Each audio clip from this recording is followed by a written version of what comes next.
سورہ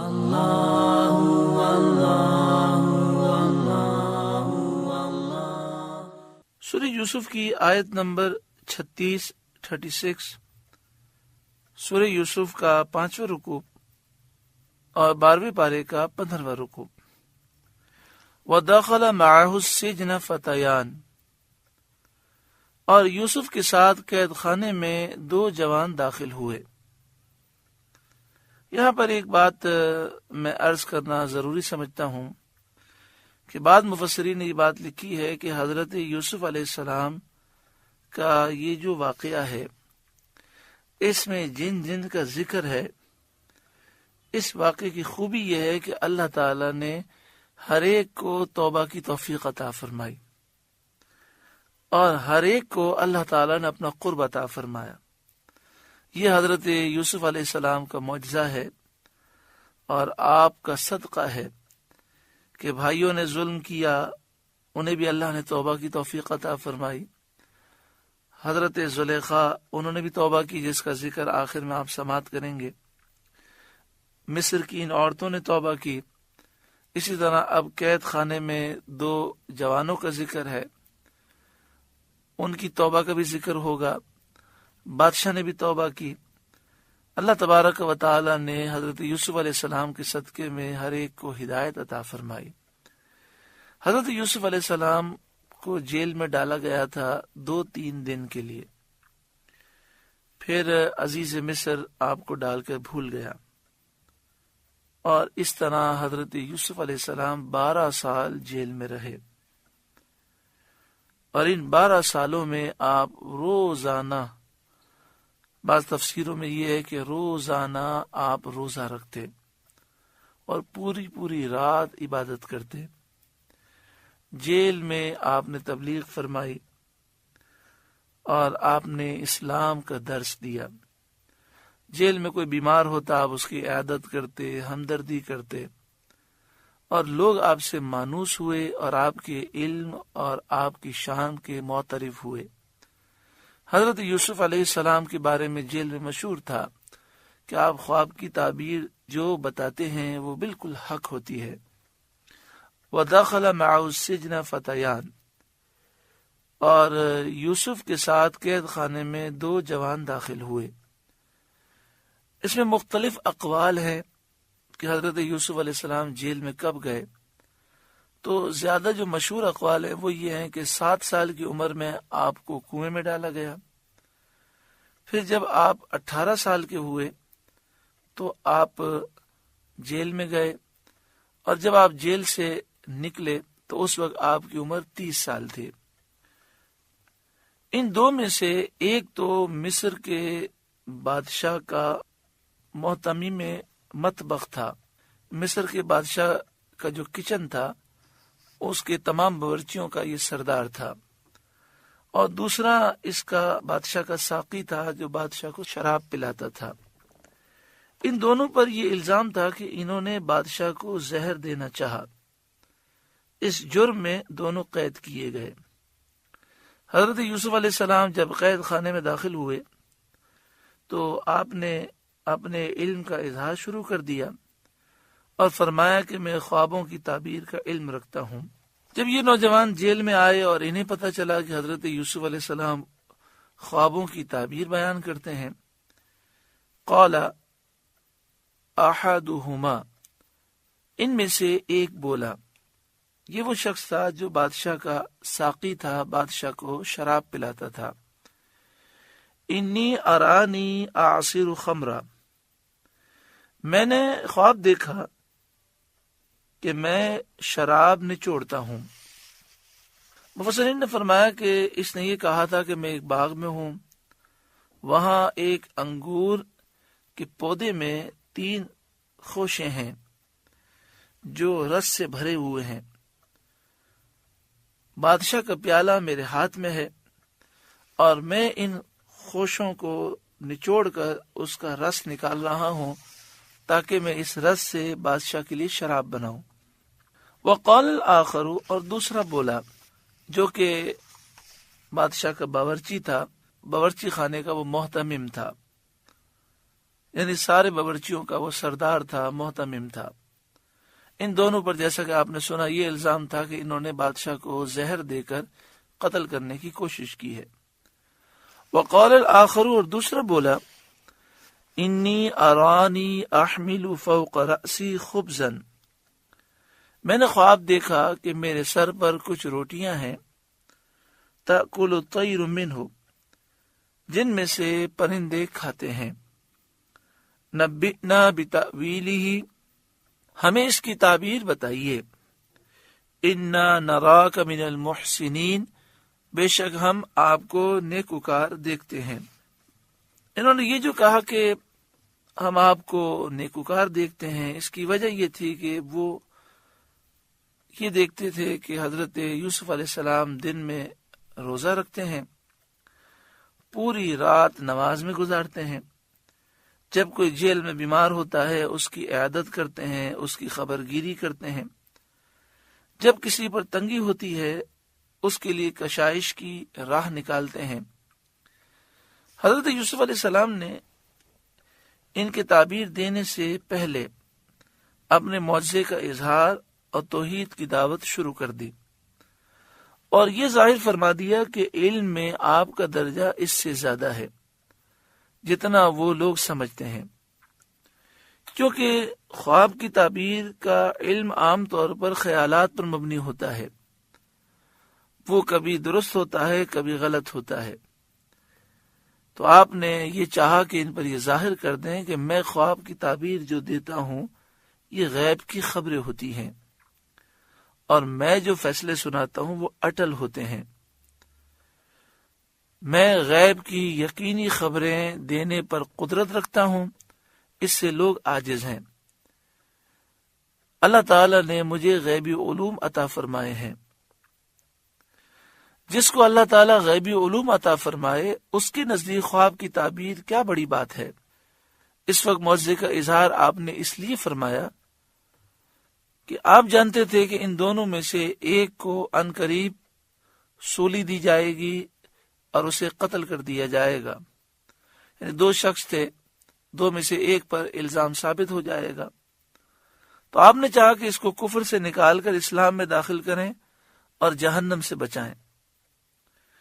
یہاں پر صدر الافاضل مولانا نعیم الدین مراد آبادی علیہ رحمہ لکھتے ہیں، اس سے معلوم ہوا کہ اگر عالم اپنی علمی منزلت کا اس لیے اظہار کرے کہ لوگ اس سے نفع اٹھائیں تو یہ جائز ہے۔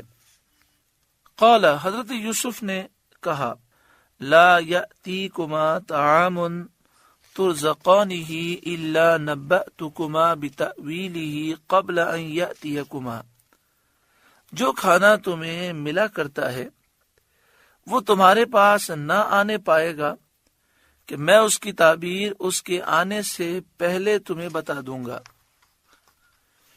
کہ اس کھانے کی مقدار کیا ہے، اس کا رنگ کیا ہے، اس کے آنے کا وقت کیا ہوگا، اور یہ کہ تم نے کیا کھایا یا کتنا کھایا یا کب کھایا، ساری میں تفصیل تمہیں بتا دوں گا۔ ذالکما مما علمنی ربی، یہ ان علموں میں سے ہے جو مجھے میرے رب نے سکھایا ہے۔ انی ترکت ملت قوم لا یؤمنون باللہ وہم بالآخرۃ ہم کافرون، بے شک میں نے ان لوگوں کا دین نہ مانا جو اللہ پر ایمان نہیں لاتے اور وہ آخرت سے منکر ہیں، انکار کرنے والے ہیں۔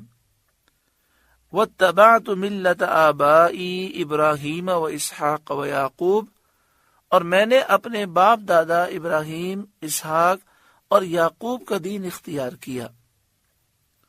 عام طور پر یہ کہا جاتا ہے کہ باپ داداؤں کا دین اختیار نہیں کرنا چاہیے، لیکن یہ بات اس طرح نہیں ہے۔ جب باپ دادا کافر ہوں، مشرک ہوں، بدعقیدہ، بد مذہب ہوں، گمراہ ہوں تو ان کے دین پر نہیں چلنا چاہیے، لیکن جب باپ دادا صالحین ہوں تو انہی کا دین تھام کر رکھنا چاہیے۔ یہاں پر آپ فرما رہے ہیں واتبعت ملت آبائی ابراہیم و اسحاق و یعقوب، اور میں نے اپنے باپ دادا ابراہیم اور اسحاق اور یعقوب کا دین اختیار کیا۔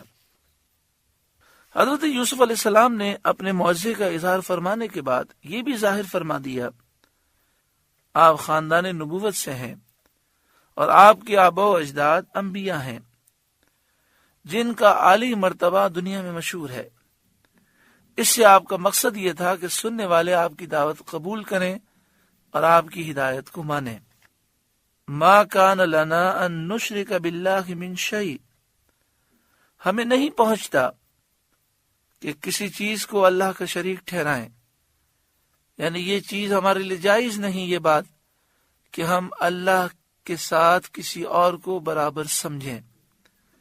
اللہ وحدہ لا شریک ہے، اس کے سوا کسی اور کی پوجا کرنا، کسی کو خدا سمجھنا، الہ معبود سمجھنا، یہ ہمارے لیے ہرگز جائز نہیں ہے۔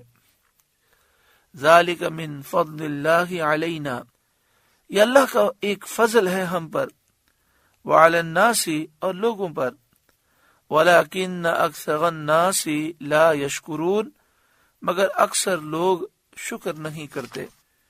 یعنی توحید کو اختیار کرنا، شرک سے بچنا، یہ اللہ کا فضل ہے، لیکن اکثر لوگ شکر نہیں کرتے۔ آج دنیا کی اکثریت کافروں پر مشتمل ہے، آج لوگوں کی اکثریت کافر ہے۔ عیسائی ہیں جو حضرت عیسیٰ علیہ السلام کو خدا، الہ معبود اور اللہ کا بیٹا سمجھتے ہیں، عیسیٰ علیہ السلام کی پوجا کرتے ہیں۔ یہودی ہیں تو وہ حضرت عزیر کو اللہ کا بیٹا اور خدا، الہ معبود سمجھتے ہیں۔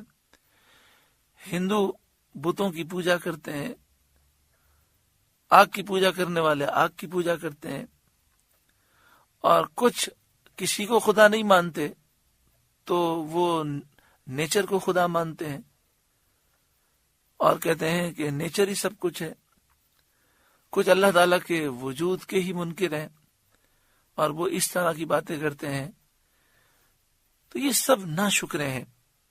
الحمدللہ، اللہ کا شکر ہے کہ اللہ تعالیٰ نے ہمیں مسلمان پیدا کیا، ہم توحید پر قائم ہیں، اور اللہ تعالیٰ نے جو اپنے مقبول بندوں کو مقام و مرتبہ دیا، ہم اللہ کی قدرت تسلیم کرتے ہیں، اور ہم یہ مانتے ہیں کہ اللہ نے فرشتوں کو، انبیاء کو، اولیاء کو بڑی شان اور رفعتیں عطا فرمائی، لیکن کوئی بھی اللہ کے سوا کوئی بھی خدا نہیں، الہ نہیں، معبود نہیں، کوئی اللہ کا بیٹا بیٹی نہیں۔ آگے ارشاد فرمایا، یا صاحب السجن اارباب متفرقون خیر ام اللہ الواحد القہار، اے میرے قید خانے کے دونوں ساتھیوں، کیا جدا جدا رب اچھے یا ایک اللہ جو سب پر غالب؟ یعنی آپ نے ان دونوں قیدیوں سے کتنی شفقت اور پیار کے ساتھ نصیحتیں فرمائی۔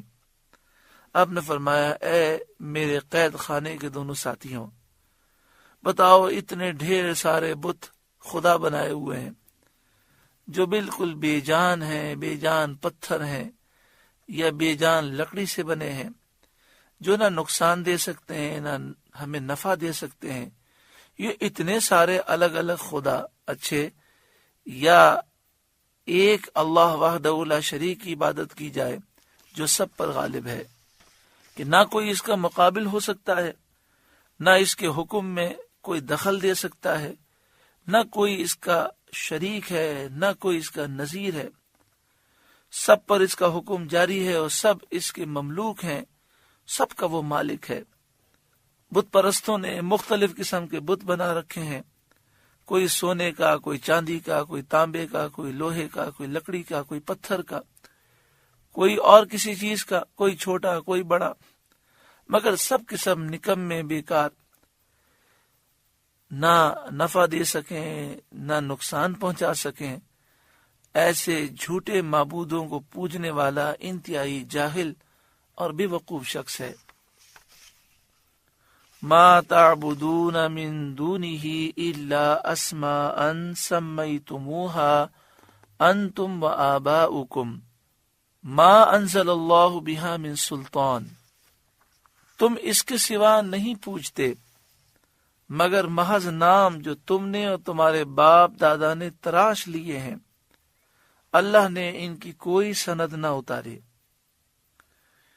یہاں فرمایا گیا کہ یہ محض نام ہے جو تم نے اور تمہارے باپ داداؤں نے گڑھ لیے ہیں، اللہ نے کوئی سند نہیں اتاری۔ اس سے مراد یہ ہے کہ تم انہیں ان جھوٹے خداؤں کو معبود کہتے ہو، تم نے ان کا نام رکھا الہ، معبود، خدا، حالانکہ یہ تو بے جان پتھر ہیں۔ تو ان کا جو تم نے نام رکھا ہے خدا، الہ، معبود، یہ تم نے اور تمہارے باپ داداؤں نے من گھڑت نام رکھے ہیں۔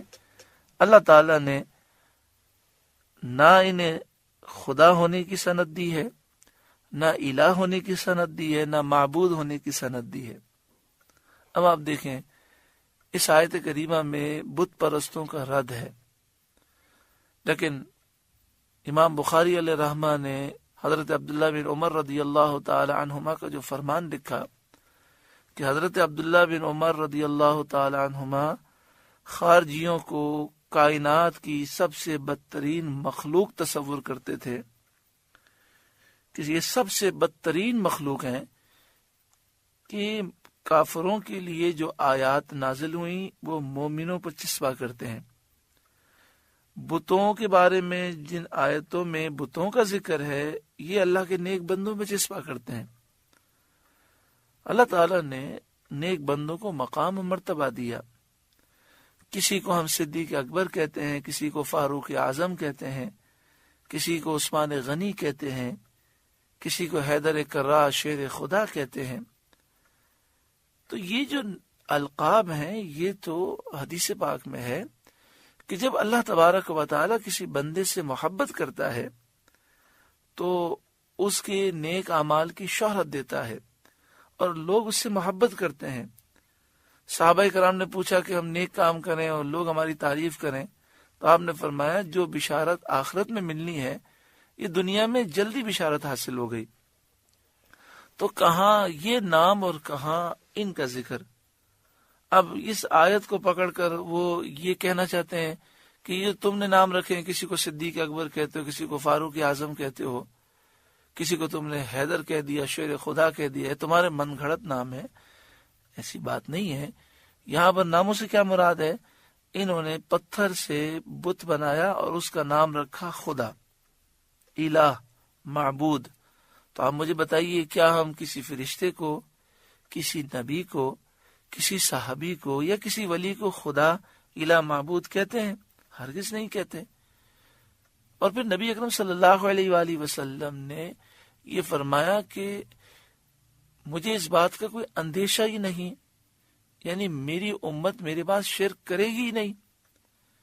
تو خارجیوں کا یہ طریقہ تھا کہ شرک کے جھوٹے الزام لگا کر خارجیوں نے حضرت علی رضی اللہ تعالیٰ کو مشرک کہہ کر شہید کیا، حضرت امیر معاویہ رضی اللہ تعالیٰ پر حملہ کرنے کی کوشش کی، اور کئی صحابہ کرام کو انہوں نے شہید کیا اس وجہ سے کہ وہ کہتے تھے کہ یہ توحید سے دور ہیں۔